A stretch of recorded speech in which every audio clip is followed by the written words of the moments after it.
Hello everybody, I'm Kaleo, and as most of you know, I am from Hawaii, born and raised in Kaneohe, and I moved to the mainland about 9-10 years ago.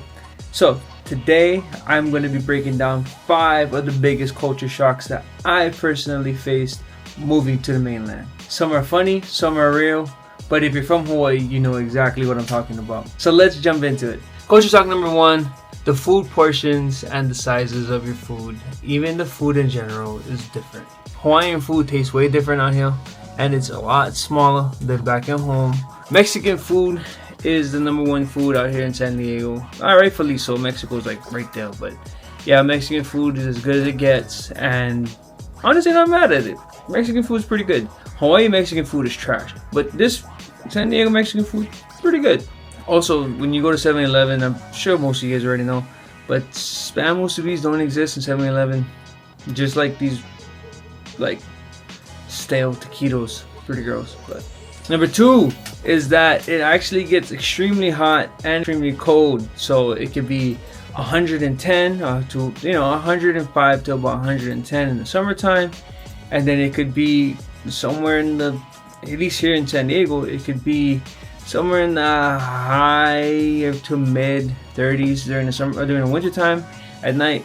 So just keep in mind that it's totally different. Like, growing up in Kaneohe, it's 85 degrees year long, and it's 72 at night, so it's pretty consistent the entire, even if it's raining, it's pretty consistent the entire year. So there's that. Back at home, I know below 70 degrees is cold, so imagine 35. Culture shock number 3 is going to be the people. How people are kind of rude out here. Like, they're not. So hold on, time out. San Diego has a lot of friendly people, and they're really mannerful. I should say mannerful, but they have manners out here, but not as much as back at home. So like out here, if you hold the door open 5 times out of 5 times, you probably get 3 thank yous. But you hold the door open 5 times out of 5 times in Hawaii, you're gonna get a thank you. Or if you let someone merge on the freeway in Hawaii, 4 out of 5 times you're gonna get a thank you. Here, don't even worry about that. You can let someone merge 100 times, you'll never get a thank you. That's a little different. Driving is different out here. Back at home, everybody waves at each other when they're driving, and like I said, thank you, please, sorry, no thank you. It's all big things out here. It's not like that. Not that big of a thing out here. Especially if you go if you're further up, like towards LA kind. Oh yeah, it's bad. It's bad. LA has no love in LA. So I don't even go up there. If I can avoid it, I don't even go up there. Culture shock number 4. If you're from Hawaii and you're talking to somebody in the mainland, chances are they're gonna want to be your friend.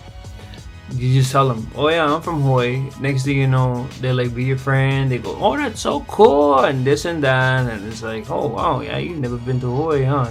You realize that I'm very basic. I'm a very basic human being. That's how it is, though. Everyone like be your friend. Everybody wants to get to know you and hear about your life and what it's like. What is it like living in Hawaii? What is it like growing up in Hawaii? Same as here, is just more humid.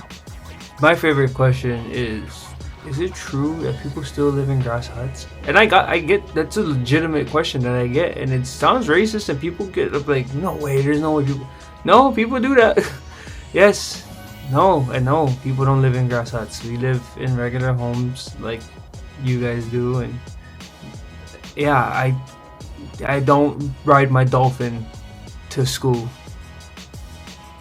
Yeah, no, but for real, I've gotten that. Is it true that people still live in grass huts in Hawaii? No. Oh. Number 5. I feel like I prepared for this one the best and the most, but it still catches me off guard a lot.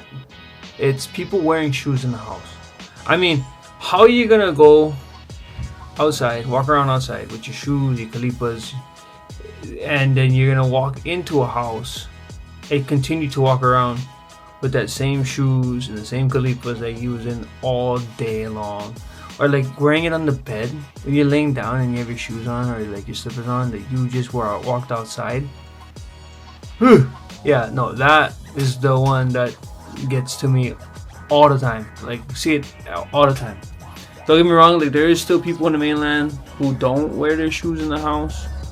But, you know, and I get it. Sometimes, you know, like for example, where we live, it gets extremely hot, like 110 degrees hot.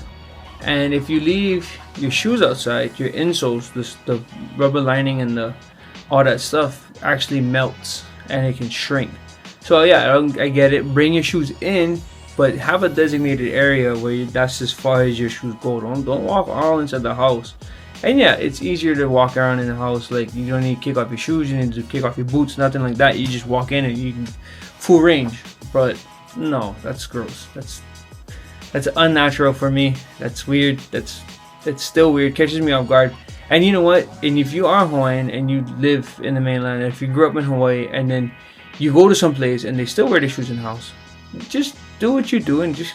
I usually take my shoes off, even if they're like, "Oh, leave it on, leave it on." I'm like, no, we're not doing that. We're gonna go ahead and kick them off because my shoes are gross. You can leave your shoes on, but I go walk around barefoot in your house or with my socks on in your house. No area. You got it. Those were the 5 biggest culture shocks that I personally have experienced moving from Hawaii to the mainland. What shocked you when you moved away from home? Drop it in the comments. I want to hear. And if you like this video, hit subscribe. More Hawaii versus mainland stories coming soon.